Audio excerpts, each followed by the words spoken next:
Hello, Saddleback. Wow, you look great today. I want to say hi to all of our campuses and those of you who are watching online. If you'll take out your message notes, I want to welcome you to 50 Days of Transformation. Now, during these 7 weeks, we're looking at some of the most famous classic texts in the Bible. Last week, we started with the most famous story or parable ever told by Jesus, called the parable of the prodigal son. This week, we're going to look at the most famous psalm in the Bible, Psalm 23. So if you have a Bible, you open to Psalm 23. All of the message notes have all of the verses on it, so you can pull that out too. When my two boys, Josh and Matthew, were young, they were budding entrepreneurs, and it seemed like every week they had a different business deal they were coming up with, something to sell, something that they were going to make money at. Josh was the entrepreneur, and Matthew was the salesman. And one day they decided to capitalize on the increasing level of stress they saw in our society. So they created this thing called homemade stress balls. What they did is they took balloons and filled them with sand and tied a knot in it. And then when you got under tension, you were supposed to squeeze this, and it would relieve the tension in your life and in your body. And so when they came in one day to my office, they had a bucket of these, and Matthew said, "Dad, would you like to buy a stress ball?" And I said, "No." They said, "Would you like one for free?" He said. I said, "Yes." He said, "Great, because when you buy one, you get one free." That's salesmanship. That is salesmanship. Now, it's true, we spend an awful lot of money on relieving stress in our lives. Stress at its core is simply a threat, real or perceived. Whenever your body feels threatened by something, an emotional, physical, spiritual, mental threat, stress responses take place in your body. And your blood pressure goes up, your pulse quickens, adrenaline shoots into your body, and all kinds of other physiological effects. Now, there's nothing wrong with that. In fact, that's pretty good if you're standing in the road and a truck comes after you, and your stress response says, "Get out of the road," you get that extra burst of energy. That's a good thing. The problem is, in chronic stress, your body never shuts down. And many, if not most of you, are living under chronic stress. And we're going to deal with that today, because hundreds and hundreds of scientific and medical studies have shown that chronic stress in your life is dangerous and devastating to your physical health. It's damaging to your brain to always be under chronic stress, and it's deadly to your body. Chronic stress can kill you. Now, last week, as we started the 50 Days of Transformation, we looked at transforming your spiritual health, and we looked at the habits for spiritual health. This week, I want us to turn the dial a little bit, and we're going to look at the habits for physical health. Now, since thousands of you are already involved in the Daniel Plan, there's a lot of stuff we don't have to cover, because just a couple weeks ago, we talked about 5 of those habits, and I'm not going to go over those again, of the right kind of food, the right kind of fitness, the right kind of friends, faith, and focus. And that's all in the Daniel Plan, and thousands of you are doing that, so we don't need to cover that again. What I want us to do this weekend is specifically look at the effect of stress on your body and what the Bible says is the antidote to the most common stresses in your life. So if you're a little tired, a little worn down, a little stressed out, you picked a good week to come to church, because we're going to help you out as we look at the most famous psalm in the Bible, Psalm 23. Now, before we look at the text, let me just identify the 7 most common sources of stress in modern life. You might write these down. These are the 7 things that cause stress most often in today's lifestyle. Number 1 is worry. And the reason why worry is number 1 is because there's a lot more things to worry about than there used to be. Nobody worried about identity theft 20 years ago. Nobody worried about losing their cell phone years ago. There's a lot of things we worry about today that your parents didn't have to worry about because they are new worries in an increasingly complex world. Worry. The second greatest source of stress is hurry. Hurry. And hurry comes from the increasing pace in our life. Would you agree that it seems like the world's going faster and faster? We live in a microwave, nanosecond world where everybody wants it now, and they want it yesterday, and they want it immediately. And everything is going faster and faster. That creates stress. Speed creates stress. Obviously, when you're running through a town, it's a whole lot more stressful than simply walking slowly through a town. The third thing that causes stress is crowds. Crowds. And as the world gets more crowded, people are getting more stressed out. And the reason why is we have a thing called urbanization, and that is people are moving to the cities. They're moving to the cities. Life used to be rural, but now it is definitely urban. 83% of America lives in a large city. 83%. You know, in 1800, there was only one city in the world that had 1 million people in it. It was the city of London. It was the only city on the planet that had 1 million people in it. Today, there are over 500 cities in the world that have over 1 million, and thousands that have 500,000. And there are even now what we call mega cities, like Mumbai, India, which has 32 million, Tokyo, which has 36 million, Mexico City, 35 million. These are enormous cities. And you can go block after block after block without ever seeing any dirt. It's all been paved. And this crowding and this urbanness creates additional stress in our lives. It causes traffic stress. I read one study that said in the 75 largest cities in America that last year Americans wasted over 4 billion hours waiting in traffic jams. Just imagine the amount of productivity lost on that. And that wasted over 6 billion gallons of gasoline while you were stuck in traffic. That's a stress. Number 4, a fourth modern stress is multiple choice or more choices than ever before. And actually, the more choices you have in life, we think that's more freeing, more liberating, but actually it's more paralyzing because it creates indecision. You used to walk into a grocery store and there'd be a couple kinds of toothpaste. There's now 60 kinds of toothpaste out there. Do I really have to choose? I mean, I only need to choose the minty fresh and the non-minty fresh. But now they've got 14 different ingredients and every one of them has, well, this one's left out and this one's added in, and you go, how do I know? And so the more choices you have, it used to be like there was cough syrup. Now there's like 50 kinds of cough syrup. How do I know which one's the right one? And the more choices you have can be paralyzing. When you think of all the different ways you can get your coffee in Starbucks, that could be a little overwhelming. I just need a cup of coffee. That's all there is. Choices. Number 5 is the loss of privacy. The loss of privacy, actually any loss is stressful.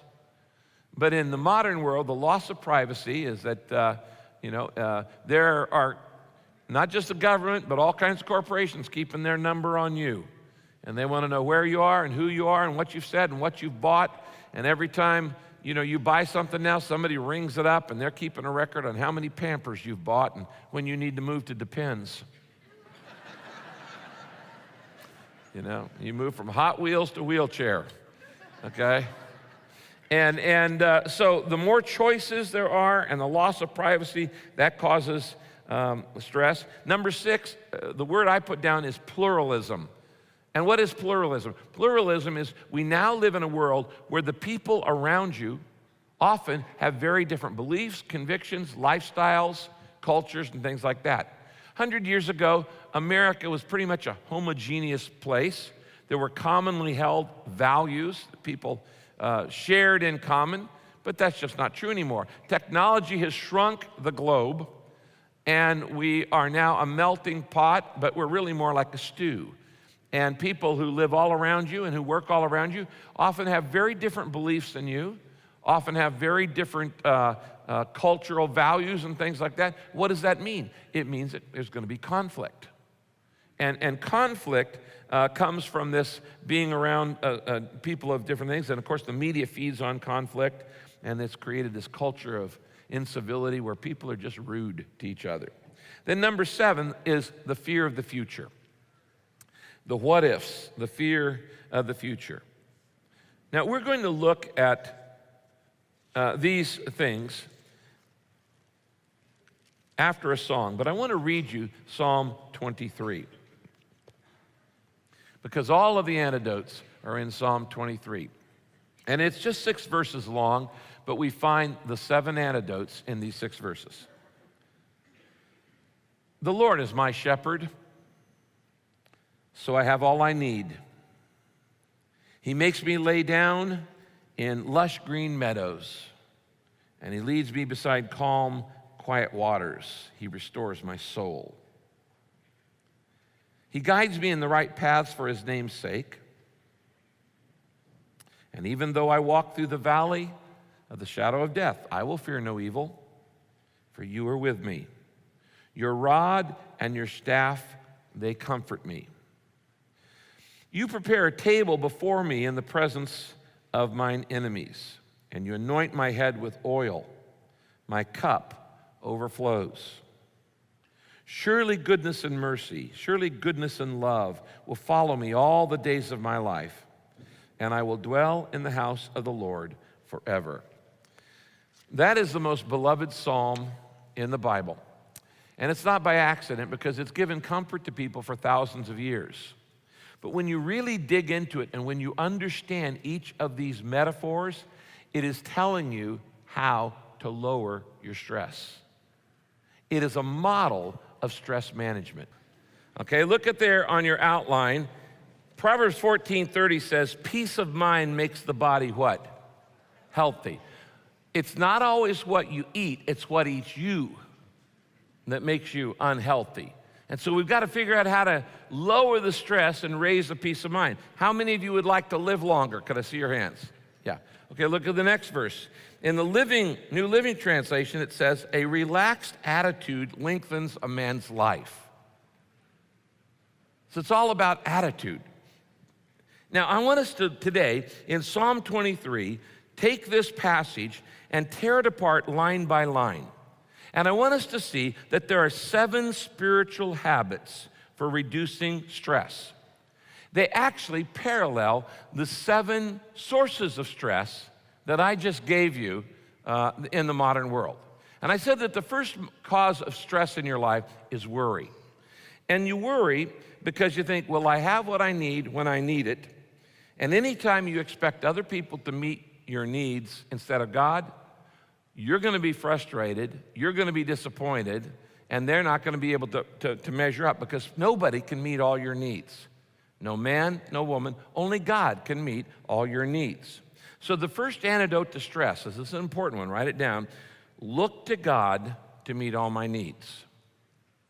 That's the first thing David says we need to do. I look to God to meet all my needs, and that calms me down. That way I'm not going to be disappointed, because I'm going to trust in God. Now, this single change in your life, if you would stop looking to other people to meet your needs, if you would stop looking to your husband, to your wife, to meet your needs, your stress would go down dramatically. Stop putting your security in things that you can lose. Sometimes people put their security in their job. They lose their job, they lose their peace of mind. They put their security in their marriage, and then their spouse dies, or they go through the tragedy of a divorce. And then they go, who am I? What is my identity? Or you put your security in your money. There's a lot of ways you can lose your money. As your pastor and friend, I recommend you never put your security in anything that can be taken away from you. I'll say it again.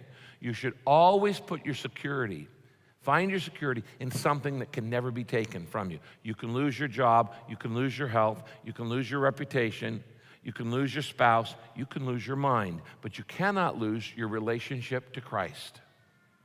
And so you put your security in that. You look to God to meet all your needs. Verse 1, Psalm 23. The Lord is my shepherd, so I have all I need. I shall not want. I have nothing that I don't need because he's going to be my shepherd. I stop expecting other people to meet the needs that only God can meet. Now, the Bible says this in Romans chapter 8. Since God did not spare even his own son for us, but gave him up for us all, won't he surely give us everything else we need? The logic there is obvious. If God loved you enough to send Jesus Christ to die on the cross, don't you think he loves you enough to take care of every other need in your life? Yes. Of course he does. So stop looking to other people to meet your needs because they're going to let you down. There's no one who could possibly meet all your emotional needs. There's no one who could possibly meet all your physical, mental, spiritual needs. So David says, I'm not going to look to other people to meet all my needs. I'm going to look to God. The Lord is my shepherd, so I have all I need. What's he saying here? That the first step in stress reduction is worship. I refocus on God. I stop focusing on expecting other people to meet my needs, and I refocus on God. Look at this verse up here on the screen. Isaiah 30, verse 15 says this. The sovereign Lord says, only in returning to me and waiting for me will you be saved. In quietness and confidence is your strength. Notice he didn't say, not in anxiety and in fear, not in hard work and planning, not in self-motivation and positive mental attitude. He says, in quietness and confidence is your strength. You say, the Lord is my shepherd. In fact, I want you to make this an affirmation in your life. Every time you start to get stressed out, you need to pause and say, the Lord is my shepherd. I have everything I need.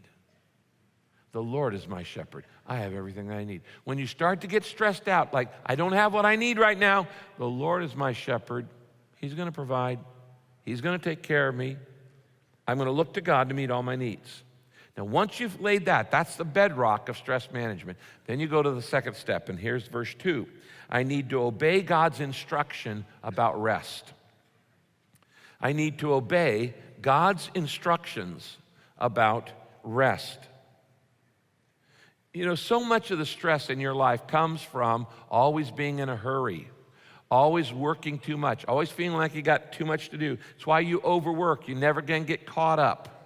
How many of you feel like I can never get caught up? Let's just have true confession. I can never get caught up. Yeah, that's true. Right now, I have over 1,200 unread emails in my inbox.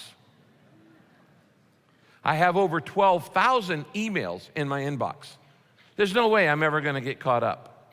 Just no way I'm ever going to get caught up. Well, so what do? Well, you look to God to meet your needs, and then you obey God's instruction about rest. There's no way I could say, well, I'll just stay up for the next 3 months and read all those emails. No, you still got to rest. Now think about this. If God had wanted to, he could have created human beings without the need for sleep.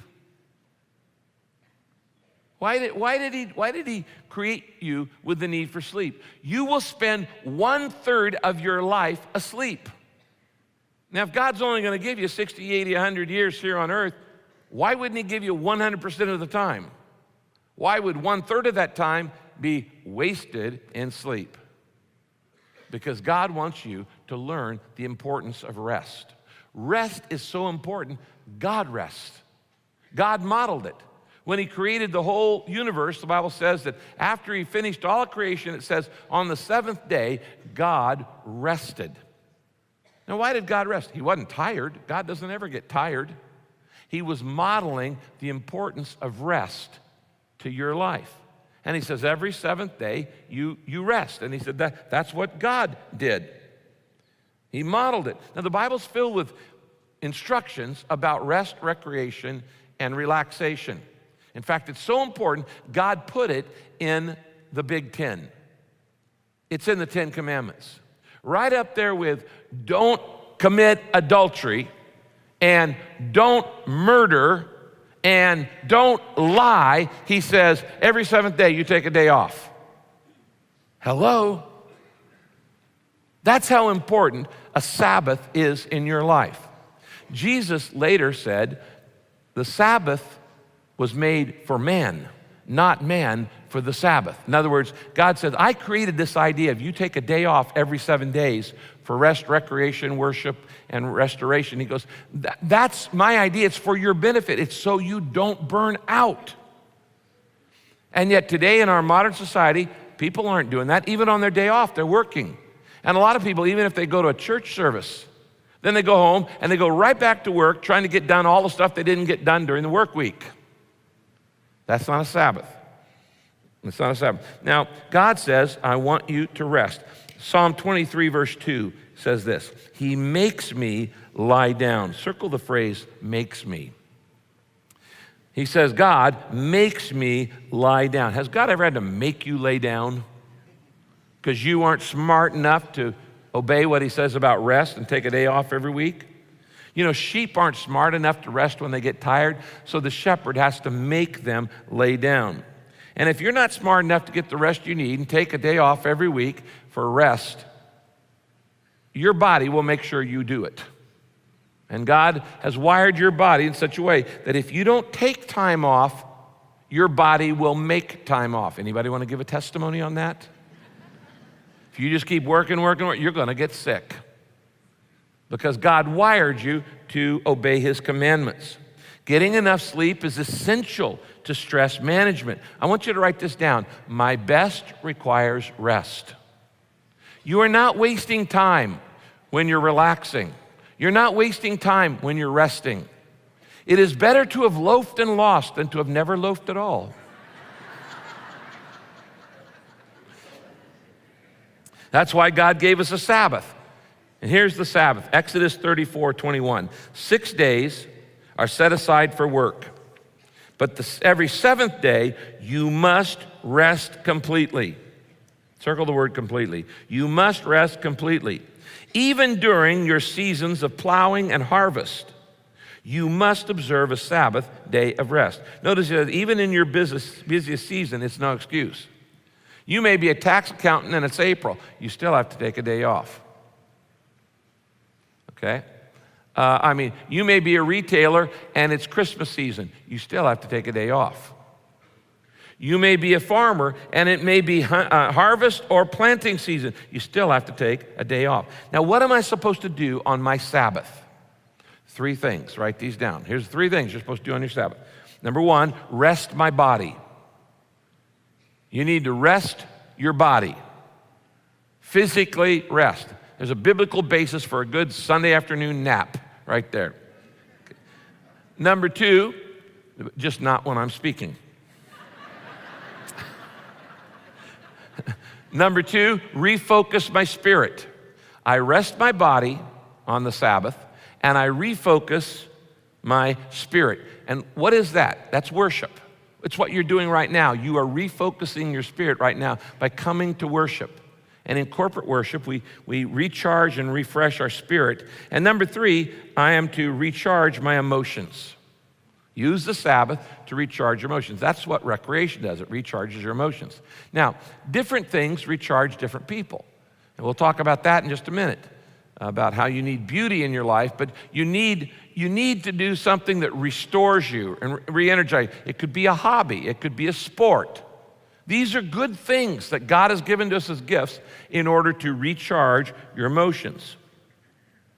You know, it doesn't really matter which day is your Sabbath. In fact, the book of Colossians in the Bible says, doesn't matter which day you choose, you just need to choose a day. My Sabbath is not Sunday. Sunday's a work day for me. By the way, so is Saturday. My Sabbath is Monday. And on Monday, I rest and I refocus and I recharge. And I don't do any work on Monday. That's my Sabbath. And by the way, don't call it your day off, because if it's your day off, you'll cheat on it. And you just say, I got all these things I need to do, I'll do this. But if it's your Sabbath, then you use it for what God intended. You say, but I feel guilty when I relax. Well, Jesus didn't. When you study Jesus' ministry, he often took time off to relax. In fact, he'd go out and do an entire period of intensive ministry, and then he'd say, guys, we need to come apart for a while. We're going off to the mountains. We're going off the desert.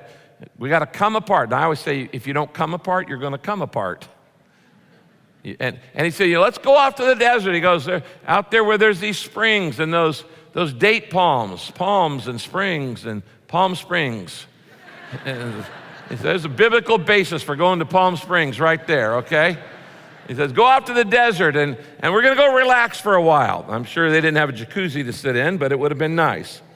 But Jesus didn't feel guilty about it. Did you know that during the French Revolution, the French government canceled the Sabbath and said every day is going to be a work day? And after a couple years, they had to reinstate it because the health of the nation had crumbled.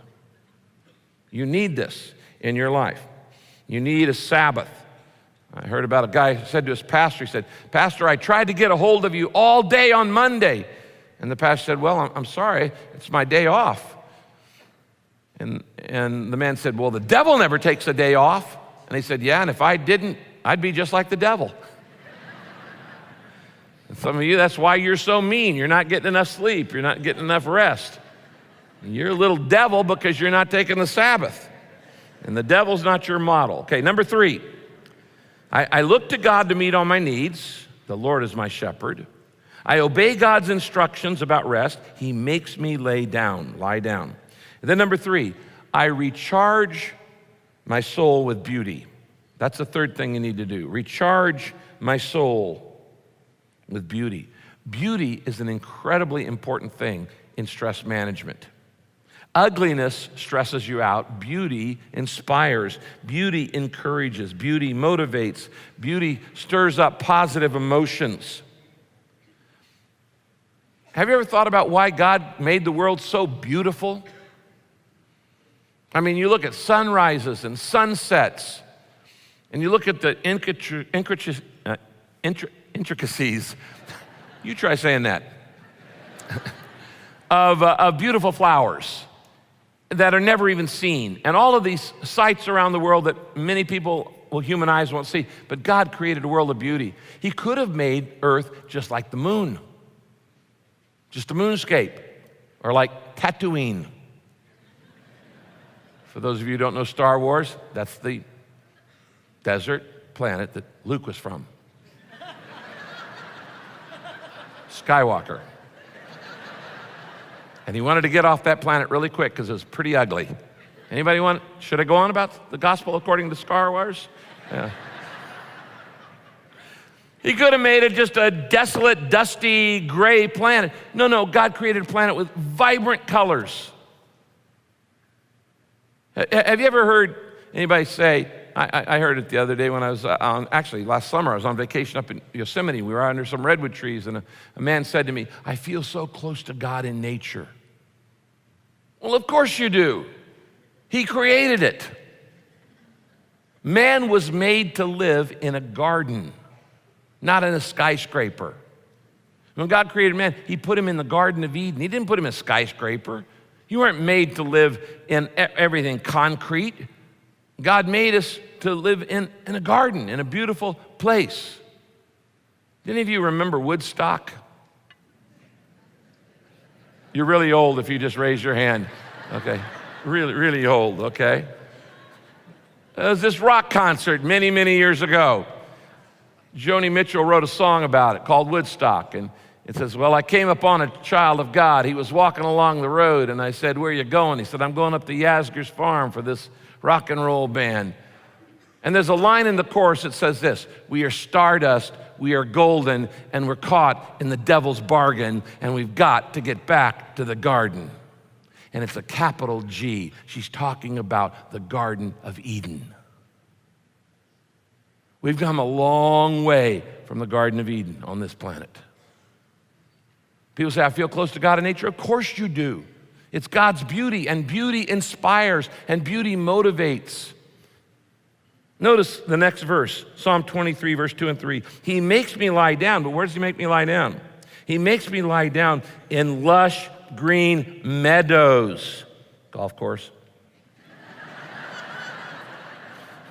And leads me beside calm, quiet waters.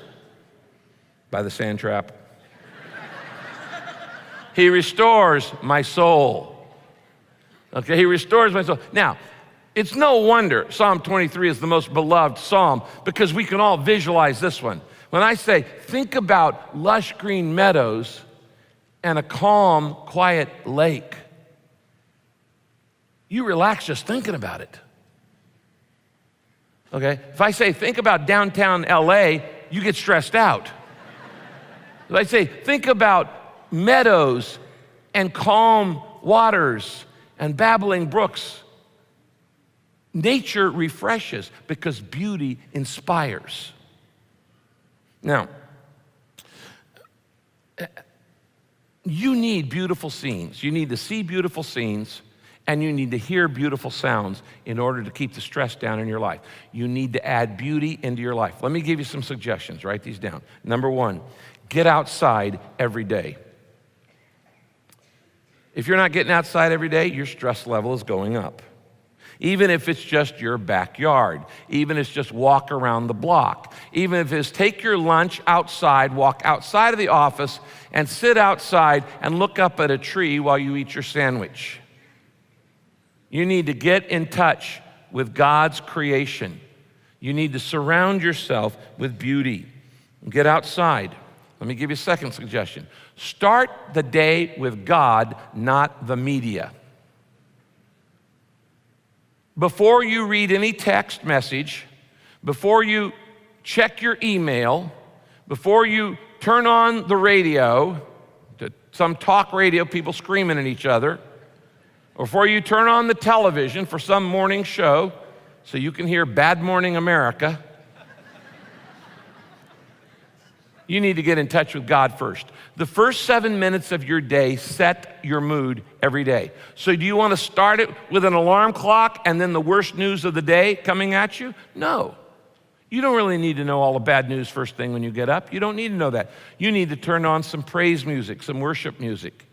You need to get in touch with God. You need to let the first 5-10 minutes of your day be with the Lord. And that'll dramatically reduce your stress and improve your mood. Another suggestion, number 3, intentionally put beauty around you. Whether it's pieces of art or music that inspires you or something, a craft, something that, you know, I used to collect seashells, and I collected them from all over the world. And I did it, and I had my library filled with them because looking at those things simply inspired me. I go, wow, the intricacy of that nautilus, how God inspired that. Looking at beauty lowers your stress level. Listening to beauty lowers your stress level. So I highly recommend that you either take up an instrument or some kind of art or craft to create beauty. You are most like your creator when you're being creative. And so you need art in your life. You need beauty in your life. By the way, art and music are 2 of the greatest arguments against evolution. Why? Because they're totally unnecessary for human survival. And if the whole survival of the fittest really works, then why in the world do we have music and art in the world? Because you're more than a body. And God made you for worship. Did you know more songs have been written about Jesus than any other subject in human history? Did you know more books have been written about Jesus than in any other subject in human history? Do you know that more art has been created about the Bible and to honor and glorify God and Jesus than any other subject in history? Why? God gave us music and God gave us art for one reason: to express emotion. That's the only purpose of it. You don't need it for physical survival, but you do need it to really live, to be who God made you to be. So fill your life with art and fill your life with music. You know, when I get stressed out, I go home, I pick up a guitar, I start playing a guitar. I sit on the piano, bang on the piano. The ukulele doesn't matter. Kazoo, you know, whatever. Just comb and paper. It's like last week, you said, make a joyful noise. Doesn't have to be pretty, just make a joyful noise. Philippians 4:8 says this: you'll do best by filling your minds and meditating on things that are true and noble and reputable and authentic and compelling and gracious. just sounds like television, doesn't it? No, it doesn't. That is not television. Okay. You'll do best by filling your mind with things that are true and noble and authentic, compelling, gracious. The best, not the worst. The beautiful, not the ugly. Now, because of sin, there's a lot of ugliness in the world. There are a lot of unpleasant things in the world. Whatever you give your attention to is going to either raise or lower your stress. Some of you, during 50 days transformation, you need to do a fast on the news. I hate to tell you this, but you could miss the news for the next 50 days and it's going to make one difference in the world. If you read the newspaper one day later, you'd realize how much news really isn't news. The media is tuned to make you think stuff's important that isn't that important. Has no bearing on your life. And if you used all the time that you spend listening to news or watching news or reading news and instead spent that listening to God, reading His Word, listening to worship songs, your stress would be dramatically lower. It's your choice. Now, if you want to stay stressed out, keep watching local news, because if it bleeds, it leads on the local news. In other words, if there's a crime that happened anywhere within distance, it's going to be reported on the news. Is that really what you want to hear? Is that what you really need? Is that going to make you a better woman, a better man? No. So I recharge my soul with beauty. He makes me lay down in green meadows and calm waters, beside calm waters. Number 4, the fourth thing we have is go to God for guidance. Go to God for guidance. Now, this is important because a common source of stress in your life is indecision. You can't make up your mind. Some of you right now are wavering. You're at the fork in the road, or maybe you've got multiple options, and you just can't decide, and the stress is killing you. You can't decide whether to get in or get out or do neither. You got too many choices. I recommend that you make God the number one source for guidance. Not the opinions of your friends, not some pundit on television, but that you go to God for guidance, because He always tells you the truth. So what do? I say, God, I need wisdom. And in James chapter 1, it says this: if any man lacks wisdom, let him ask of God, who gives to all men liberally and doesn't condemn them or criticize them. He gives it generously and graciously. God is waiting to give you wisdom. You just have to ask. So you say, God, I need wisdom. And I pray and I ask. Then I read the Bible. I read this book. And then I wait and I think and I be quiet. And I listen and I sense.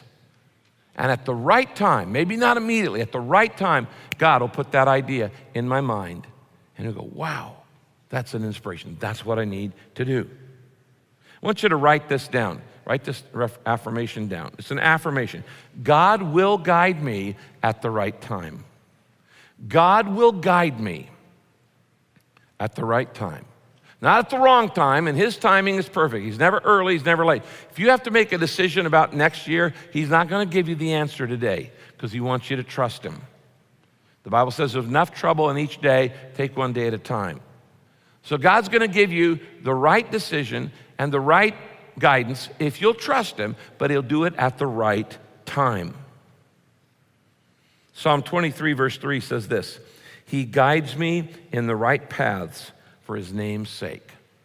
That's an affirmation. God, I believe you're going to guide me at the right time in the right way. I believe you're going to do that. And if you have that belief, He's going to do it. Number 5. I trust God in the dark valleys. I trust God in the dark valleys. Now, we're all going to go through dark valleys in our lives. You'll go through many of them in your lifetime. One of the 5th common sources of stress is loss. And you can lose your job, and you could lose your income, and you can lose your money, you could lose your health, you could lose your reputation, you could lose a loved one. We all go through many losses in life. And when you go through loss, there are always 2 common reactions. One is fear, and the other is grief. Now, grief is good, fear is bad. When we did a series of 7 messages on grief last year, And remember, I said grief is the way we get through the transitions of life. Grief is a good thing. The Bible says God grieves. It's a godly emotion. In fact, if you don't grieve, you get stuck. Some of you have had a major loss in your life in the past, and you just shoved it down. You stuffed it instead of grieving. And when you stuff it, you get stuck at that stage emotionally. And you've never gone any further because you didn't go through the grief. You got stuck. And you maybe need to go back and grieve some things in your life you've never grieved over, so you get unstuck because you got unstuffed. Stop pushing the pain down. Just grieve it, let it out. It's not gonna kill you. Grief will not kill you. You let it out. It's good for you. It's how you go through the transitions of life. And then you get unstuck and you can move on and you can grow up emotionally. Grief's a good thing. On the other hand, fear is a bad thing. Not once in the Bible does it say, grieve not, sorrow not, weep not, cry not. What it does say is, fear not. And it says that 365 times, which means there's one for every day of the year. Because grief doesn't paralyze, fear does. Fear does. Psalm 23, verse 4, here's what David says. Even though I walk through the valley of the shadow of death, I will fear no evil. I don't fear anything. Why? For you are with me, your rod and your staff comfort me. Now remember, he's using this shepherd metaphor, a shepherd with a sheep. Shepherds always carried a rod and a staff. These are the two tools that you use to protect the sheep, to ward off wolves and to protect the sheep. He says, I'm not going to stress out about this because God is my protector. God is helping me. And I'm going to trust God in the dark valleys. Even though I walk through the valley of the shadow. Some of you are going through the valley of the shadow right now. Maybe the valley of the shadow of death. It may be the valley of the shadow of debt. It may be the valley of the shadow of conflict. It may be the valley of shadow of depression. It may be the valley of the shadow of discouragement, but you're going through the valley of the shadow. Now, shadows are scary. Remember how you used to get afraid of shadows when you were laying in bed as a little kid? Some of the things, though, I've learned about shadows are this. Shadows can't hurt you. They can't hurt you. A truck can run over you, that hurts you. But if a truck's shadow runs over you, it doesn't hurt you. Shadow can't hurt you. Shadows are always bigger than the source. Isn't that true? It's your fear of that greater than the actual event. Shadows are always bigger than the source because it makes them look bigger than they really are. But here's the good news. Wherever there's a shadow, there's a light. You can't have a shadow without a light. And so the key of when you're going through the valley of the shadow and to not be afraid is to turn your back on the shadow and look at the light. Because as long as I keep my eyes on the light, the shadow can't scare me. And Jesus is the light of the world. That's how you go through the valley of the shadow of death. That's how you lower the stress. I trust God in the dark valleys. Maybe you're going through that right now. You need to pray like David, Psalm 142, verse 3. When I'm ready to give up, he knows what I should do. When I'm ready to give up, he knows what I should do. I want you to write this down in your outline. I don't have to know the answers when I know God.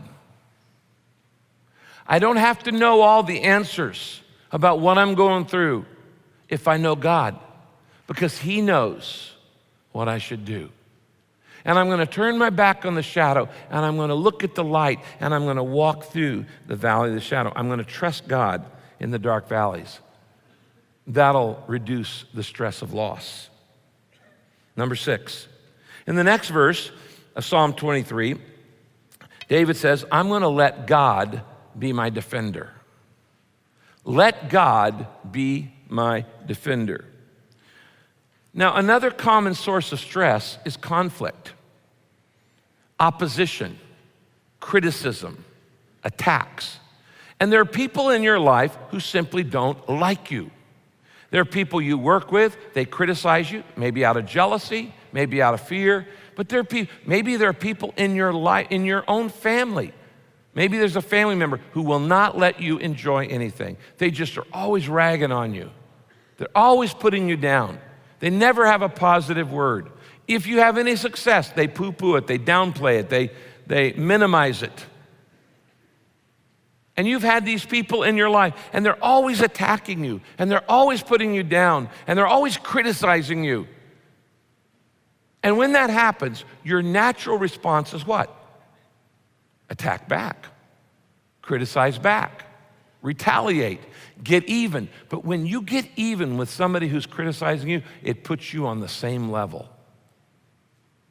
Now, if you forgive them, it puts you above them. But if you get even, you're no better than they are.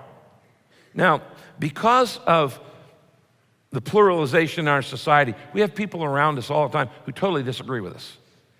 People live around you and work around you who don't agree with you and don't like you and maybe don't even like Jesus. And as a result, they will criticize you and they will put you down. And there are other reasons too, not just because of that. But in our society today, our civilization is losing its civility. The world is getting more rude. Would you agree with that? And one of the things that's causing that is the internet. Because the internet allows you to hide anonymously behind a screen and spout all kinds of vile things against other people. And things that people would never say to you face to face, they wouldn't have the courage to say. They'll spout off and they will minimize you and they'll belittle you and they'll be rude to you and they'll criticize you and they will attack you on the internet. All they are doing is revealing the smallness of their heart. Little people belittle people. Little people belittle people. Great people make people feel great. So when somebody's always belittling other people, they are just revealing the smallness of their heart, that they have a little knot for a heart. And they have to belittle others thinking that's going to make them feel better. How do you handle rude people? How do you handle mean people? You don't. You let God handle them. You let God be your defender. Now, David is a pro at this because David knows what it means to be attacked, not just emotionally or verbally, but literally physically. In the story of King David, David as a young man was anointed by Samuel, God's prophet, to be the next king of Israel. But it was done in secret, so nobody knew about it. David knew about it, his family knew about it, he knew he was the rightful king, but then for the next years, the better part of much of his life, he spends it running from the first king who wants to kill him. And he's hiding in caves. And he's being maligned, and he's being demeaned, and he's being put down, and rumors are being told about him. He's being criticized constantly. And yet he never would say a bad word against the king. He would never attack back. He would never retaliate. He only said good. And God was preparing David to be the king after his own heart. And David says in Psalm 23, verse 5, look at this verse. You prepare a table before me in the presence of my enemies, and you anoint my head with oil. My cup overflows. What's David talking about here? It's a metaphor. He's saying, you know what? God is so good to me. He says, I'm going to give you, David, a banquet in front of your enemies. And I'm going to anoint your head with oil, which is a symbol that says, I'm going to say to the world, this is my guy. Back off. This is the guy I've chosen. This is the guy who's going to be the next leader. He anoints my head with oil. My cup overflows. God, you are so good to me in spite of my attackers. In spite of my critics, you just keep blessing me and blessing me and blessing me. And he says, I'm just going to trust you and I'm going to let you be my defender. Psalm 18, verse 1 and 2, David says this. How I love you, Lord. You are my defender against criticism and everything else. You are my protector. You are my strong fortress. In you I am safe. You protect me like a shield. Does David sound stressed out there? No. But he's writing this in a cave. I'm not worried. God's in control. God is my defender. I don't have to defend myself. God will take care of me. And let me tell you something. It takes a lot of faith to rest when you're under attack. It takes a lot of faith to trust God and just not defend yourself when you're being maligned, you're being misunderstood, you're being misjudged in your office by other workers. Rumors are spreading about you, or people saying things about you online. When that happens, everything in you wants to rise up and say, I've got to do something about this. I got to correct this. I got to teach the truth when you're under attack. But it takes faith to rest God. It also takes humility. It takes humility to not retaliate, but to let God be your defender. You are most like Christ when you remain silent under attack. Jesus was constantly attacked. And who is he attacked by? The religious people. The religious people did not like Jesus. Common, ordinary, everyday people, they loved Jesus. The prostitutes, the pimps, the tax collectors, the crooks, the thieves, the poor, all the outcast people, the lepers, they all loved Jesus. It was the religious people who could not stand Jesus. They called him a glutton. They called him a drunk. They called him a son of the devil. They called him the devil himself. They said he came from the devil. They said he's a false leader, false prophet, and on and on and on. Jesus never, ever retaliated. He never got them back. He never corrected them. He just remained silent. In fact, even right before he goes to the cross, the Sadducees and the Pharisees take Jesus into custody. They make him a prisoner. They take him to the Roman governor, Pilate, and they say to Pilate, this guy is trying to overthrow Rome. Now, they couldn't even find any witnesses to corroborate this. It was just a total bogus lie. It was an attack. This guy is trying to overthrow Rome. He wants your job. He's trying to get rid of you. Pilate looks at Jesus and goes, is that true? Is what they're saying right? And Jesus, it says, quote, he spoke not a word unto him. He wouldn't even dignify the accusation with a response. He remained silent because he had entrusted himself to the care of the Father. You are most like Christ when you remain silent in criticism. Now, I'll tell you a little secret, and I've learned this from experience. When you do this, you end up gaining more power, more authority, more influence, more anointing. Your critics actually end up helping you. They think they're hurting you by criticizing you. But when you respond correctly, it actually helps you. Because when people criticize you unjustly, falsely, and they say all kinds of mean things about you, Jesus said this, blessed are you when men shall revile you and persecute you and say all manner of evil against you falsely for my sake. Rejoice and be exceeding glad, for great is your reward in heaven. Not only are you going to be rewarded in heaven, but God gives you, when you refuse to retaliate, but you respond in love, you say nothing but good things about your critics. When you do that, God gives you more power, gives you more influence, gives you more authority, and gives you more anointing. Your critics end up actually helping you. Is that cool or what? So then that's how you can thank God for your critics. Because thank you, God, for these critics, because it allows me an opportunity to be more like Jesus, which means I'm going to get more love, more power, more grace in my life, more blessing. And they end up actually causing you to be more blessed than before. You're blessed, not stressed. Peter has a good way to say this. 1 Peter 4:19. So if you're suffering according to God's will, keep on doing what is right. By the way, notice, some suffering is God's will. Some people say, oh, well, suffering is never God's will. Well, they just haven't read the Bible because it says it right there. Some suffering is God's will. If you're suffering according to God's will, Keep on doing what is right and trust yourself to the God who made you, for he will never fail you. Now, there's one more common source of stress, and that is fearing the future. And so the seventh thing David says in this beautiful psalm is, I expect God to finish what he starts in me. I expect God to finish what he starts in me. Now, are you a person who's afraid of the future? Are you a what-iffer? You're always what-ifing. What if this happened? What if this went wrong? What if that went bad? What if? If you're a what-iffer, it leads to an enormous amount of stress in your life. It's unnecessary stress. Because here's what David says, Psalm 23, verse 6.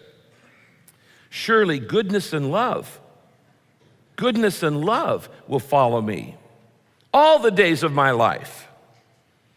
That's what I've got to look forward to. Goodness and love will follow me all the days of my life, and I will dwell in the house of the Lord forever. I'm going to heaven anyway. You know, when a shepherd has a flock of sheep, he usually has a couple sheepdogs. He's leading it from the front, and the sheepdogs are at the back, keeping everybody kind of in line. And these twin sheepdogs of mercy and love, or goodness and love, are like little sheepdogs in your life, following along through your life. Is that what you expect? When you can either look at your future one of two ways. You could say, man, what if everything goes wrong? What if I don't have enough money? What if I lose my job? What if somebody walks out on me? What if? You can do that, or you can look at the future and say, surely goodness and love will follow me all the days of my life, and I'll dwell in the house of the Lord forever. Those are your options. You can either see it from God's viewpoint, or you can see it from your fearful anxiety. How do you lower the stress? You say, I'm going to expect God to finish what he starts. And even if everything went wrong in my life, I'm still going to heaven.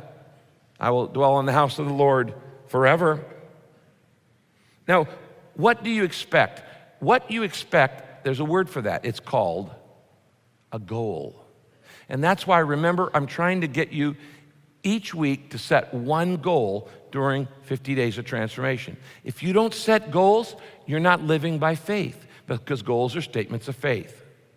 If you have your notebook with you, I want you to turn 4 pages in. Just count them, 1, 2, 3, 4. It's in the very beginning, in the preface. So it's on page 6, IV, Roman numeral 6, my 3-month goals. And there's a place there for you to write down one goal in 7 different areas of your life. Now, we've already covered spiritual health, so I hope you've set a goal for your spiritual health. If you haven't, you're not expecting anything to happen in your life, in your spiritual health. You need to set a goal. That's an expectation, statement of faith. How about a physical goal? If you're in the Daniel plan, you might have a Daniel plan goal right there.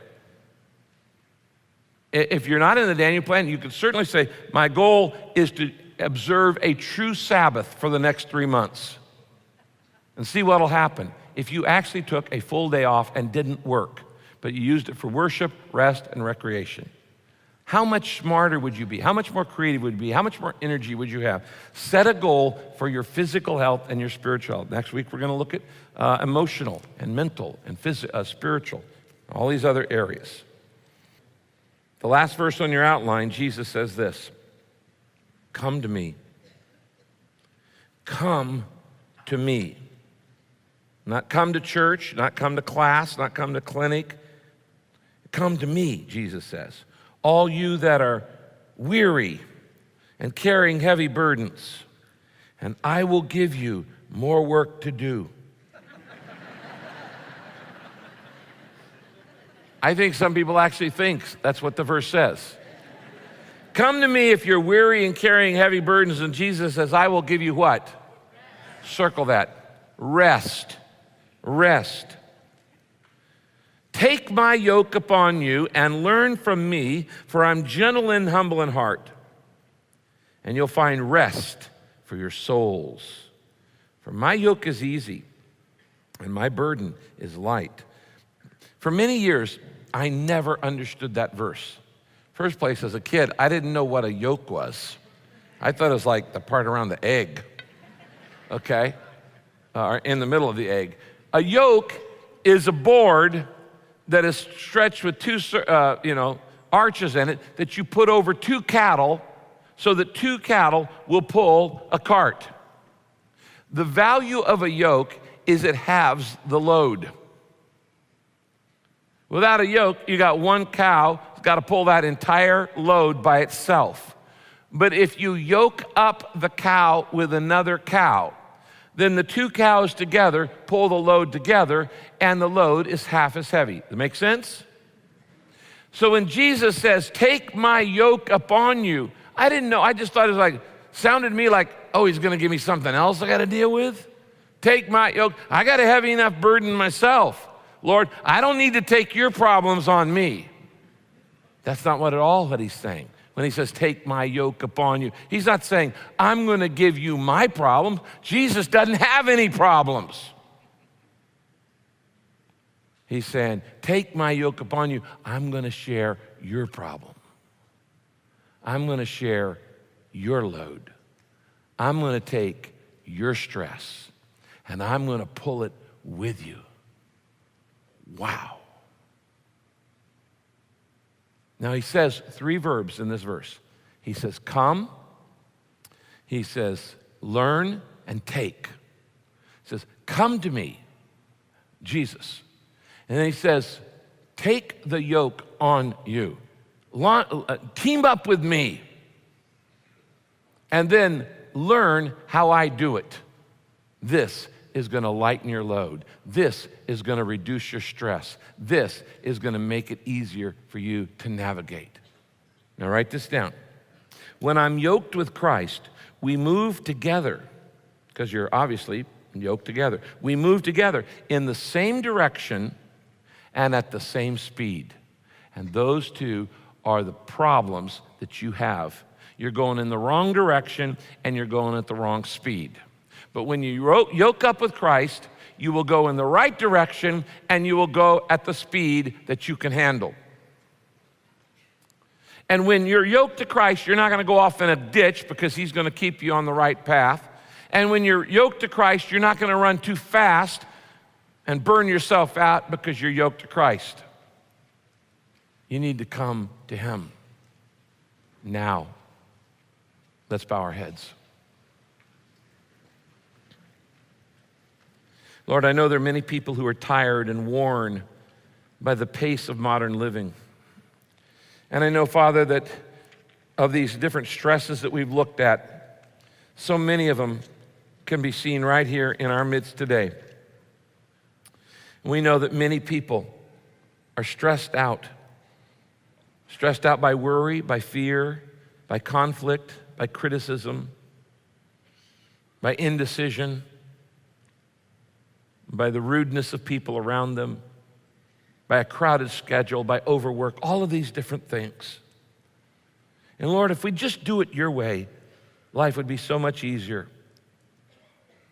If we would practice the 10 Commandments, if we would keep the Sabbath to rest our bodies, refocus our spirit, recharge our emotions, if we would fill our souls with beauty, not ugliness, if we would hear sounds of beauty and see scenes of beauty rather than filling our mind with so much negative news and negative talk shows and all of the conflict that is in the media today.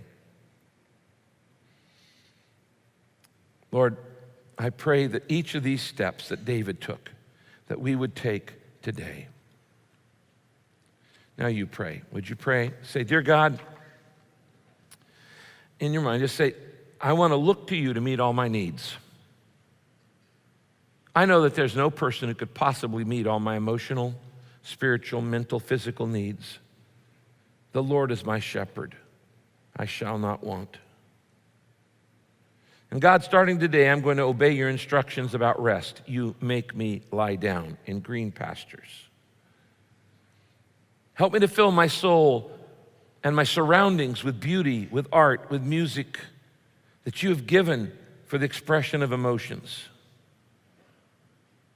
Thank you that you make me lay down in green meadows and beside calm, quiet waters. And Father, those things that I don't know what to do and when I'm just confused and I lack the wisdom, Help me to go to you for guidance. Father, I need your wisdom in the days ahead. And when I go through dark valleys, help me not to be afraid of the shadow, but to turn to the light and look into your eyes, Jesus. And when I'm ready to give up, you know what I should do. And Father, when I feel like I'm under attack, and when I feel like others are against me, would you be my defender? Help me to speak no words of unkindness, but to return good for evil, to pray for those who persecute, to love those who hate, to do good to those who do evil. Would you be my defender, my protector, my fortress? Would you protect me like a shield? And let me trust you. And God, I'm going to expect you to finish what you started in me. And rather than what-ifing the future, I'm going to say, surely goodness and mercy will follow me all the days of my life. And I will dwell in the house of the Lord forever. Jesus, you said to come to you, so I come to you. And I want to take your yoke on me. I want to team up with you. I want to learn of you. And I want to move forward in the direction and at the pace that you choose. Slow me down, Lord, that I may see your plan for my life. Jesus Christ, I invite you to take over every area of my life and my mind and replace my stress with your serenity. In your name I pray. Amen.